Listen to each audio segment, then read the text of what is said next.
All right, welcome back. This is Secondary Math 2.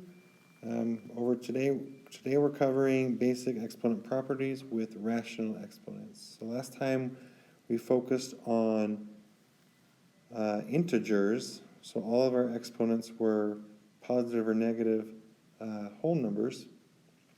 All right, but today we are going to be doing rational exponents, meaning that they are fractions.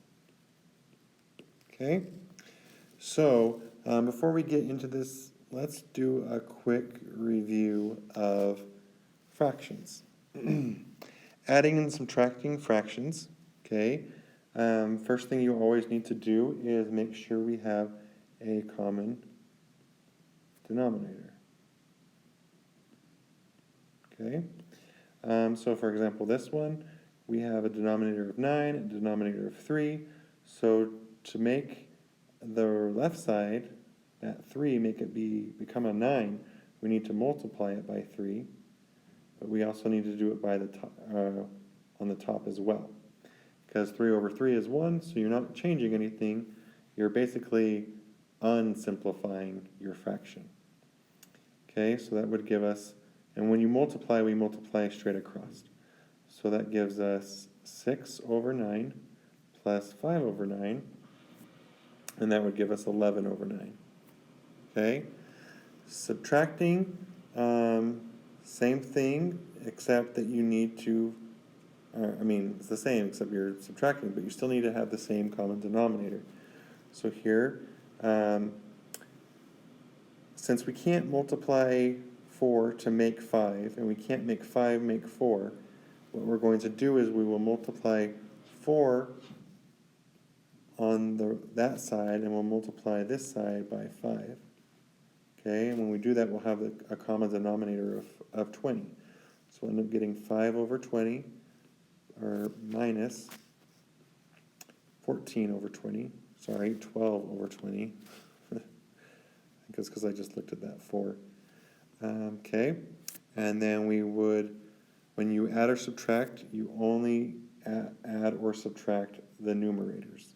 Okay, so again, we'd have 7 over 20.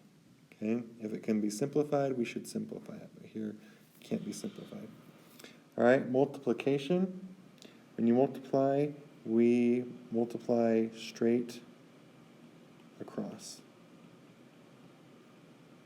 So here we'd multiply 2 times 2 gives us 4, and here we'd get 15.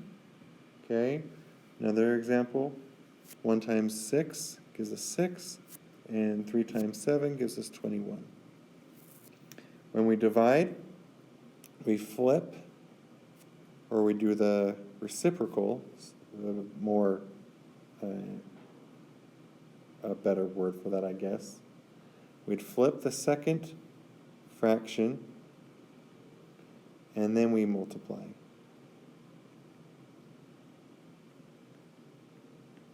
Just like we do above. Okay, so we would flip, we'd get 2 over 3, and then we'd flip the second fraction, and then I guess that becomes a multiplication straight across. So that'd be 4 over 3. Okay, if we have a whole number and it's not a fraction, we can always make it a fraction by dividing it by 1. Okay, we'll flip the second fraction, and then we'd multiply straight across. So that would be 7 over 56, okay? And then we would simplify, and we would get 1/8, okay? Perhaps a better way to do it would be cross simplify. So we can cross simplify and get, that would give us 1 over 4 times 1 over 2, and that would give us 1/8. So it gives us the same thing. And you don't need to rewrite that. You could just do it right here and write that like that, and then multiply straight across. Okay, so cross simplify. Okay, so here's some examples. Oh boy. Okay, we do the same rules. Okay, so we have these numbers here, we can multiply those, that would give us 12. And then since we're multiplying like base pairs that are the same, we'd do n to the 2 plus 1/2. Okay?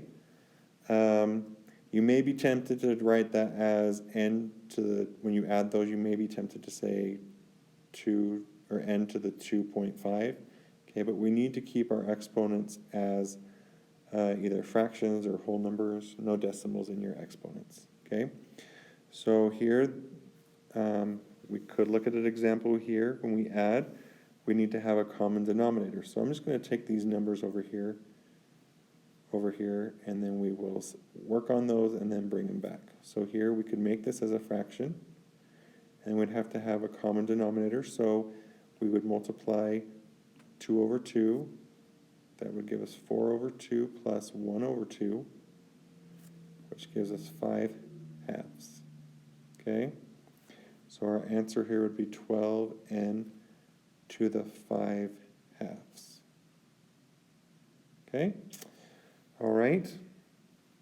Next, we have a power inside of a power. So remember, we multiply them. That would be r2 times 1/2. Okay? And you could put a 1 underneath to make it a fraction, but when we multiply straight across. So we would get r to the 2 over 2, or just r. Right? So pause and try some of these others, and I'll go over them, but try and do it by yourself. Okay? Okay, here we're multiplying like bases, so we'll add their exponents. Okay, so we already have the common denominator, so we'll add the numerators. So that would give us x to the 2 over 3. Okay, so we only add the numerators when we're adding. Okay, next we have n times n to the 4/3. So again, this is just the same as n to the 1. Since we're multiplying, we're going to add them. So 1 plus 4/3. Okay. We need to have a common denominator, because this is like 1 over 1. So we could multiply 3 over 3. I should zoom in a little bit. Okay. So that would end up giving us n to the 3 over 3 plus 4 over 3. And then since we have a common denominator, we add their numerators. So we'll get n to the 7/3. Okay, next, power inside of a power. So we multiply their exponents, v to the 2/3 times 1/2. Okay, when we're multiplying, we don't need to worry about common denominators. We just multiply straight across. So we get v to the 2 over 6. This gives us 2, this gives us 6. And then we can simplify v to the 1/3. All right. Next, so we have common base. Great. They're multiplied. So we'll add their exponents. 3k to the negative 1/2 plus 2. So again, we need to have common denominators. So we'll make a fraction. And then to make it be 2 in the denominator, we'll multiply it by 2 over 2. We'll get 3k to the negative 1/2 plus 4 over 2. Okay, and then we add the numerator. So that gives us 3. So 3k to the 3/2. All right, I guess those are all the examples for this side. Okay, here's a couple others I'll go over. Here we can always cancel, so we can cancel these 2's. And since it's a fraction, or we're doing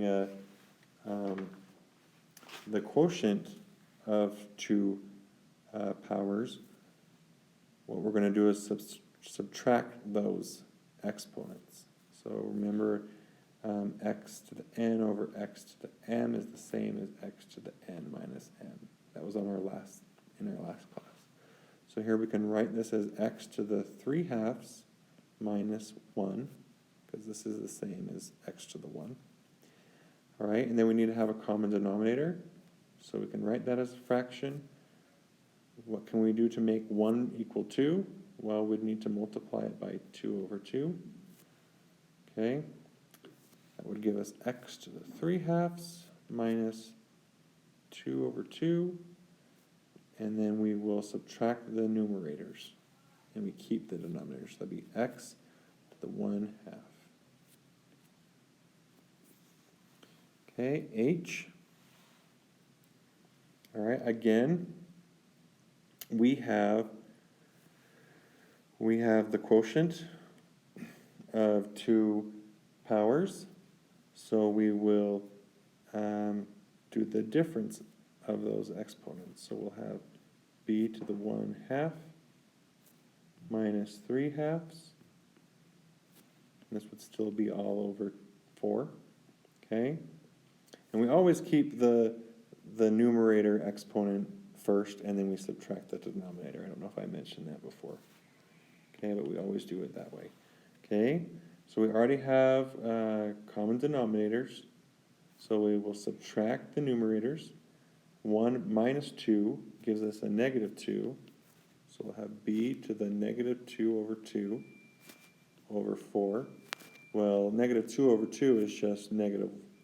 That would be the same as b to the -1 over 4. Okay? And then we don't want to have negative exponents. So to take care of a negative exponent, we bring it to the bottom and we change the exponent sign. So we'd have 4 already there. And we'd have b to the +1, which is just b. Okay? All right? And I have some people ask, like, well, how can we leave this 1 here? Okay? So there's always like a 1 here, and it's not going to, it won't show normally, but since we're taking the b to the bottom, we'll still have a 1 on the top. Okay? All right? All right. Okay.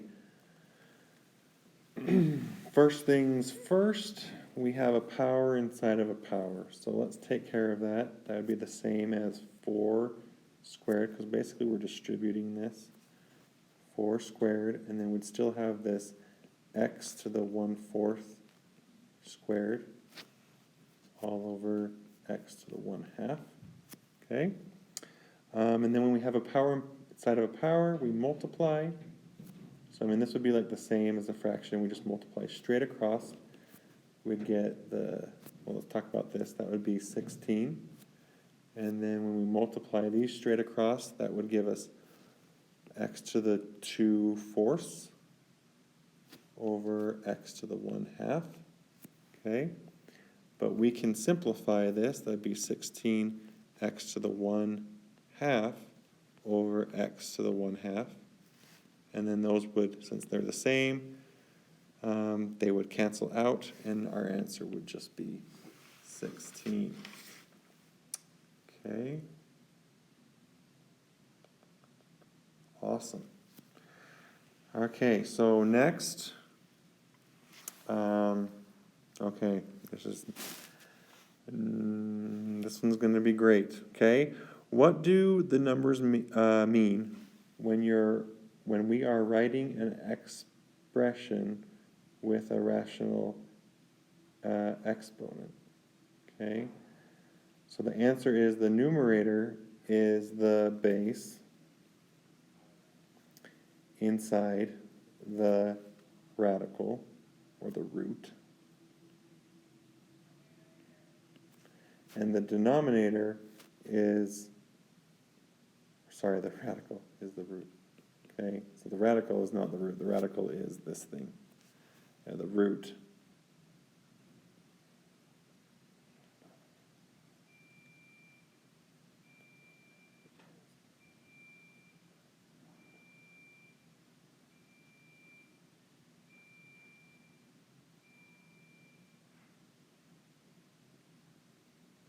Sorry, I'm just not reading this very well. Okay, hang on. Okay. So what do the numbers mean when we are writing an expression with the rational exponent?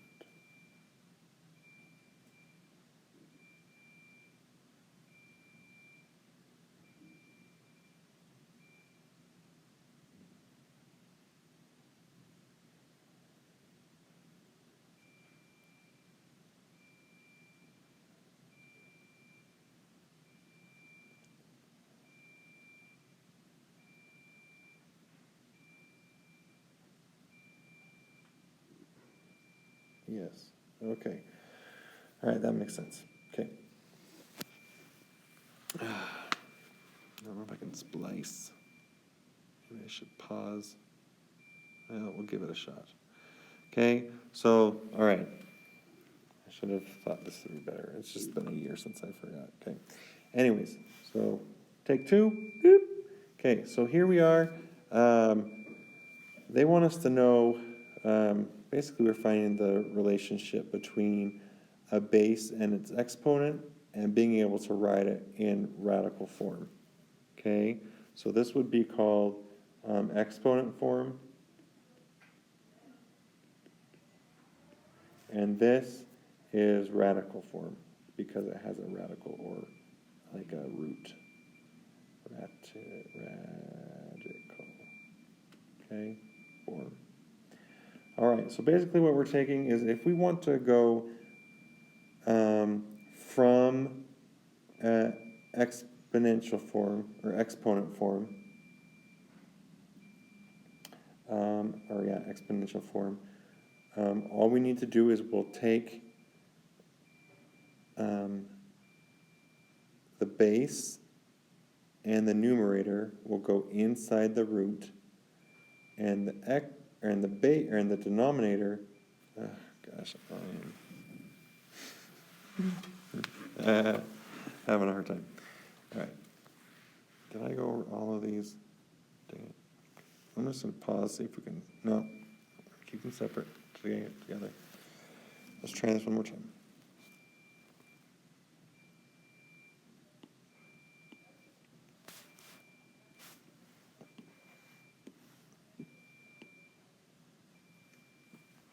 Okay, let's go back to this, okay? So this is kind of, here we go. All right, so now we're going to figure out, so far we've been talking about exponents with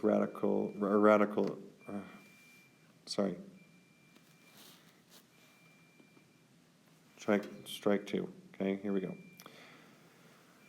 Okay, so far we've been talking about bases with rational exponents, meaning that we have fractions, okay? So something kind of like this is what we've been looking at. We can rewrite this in something called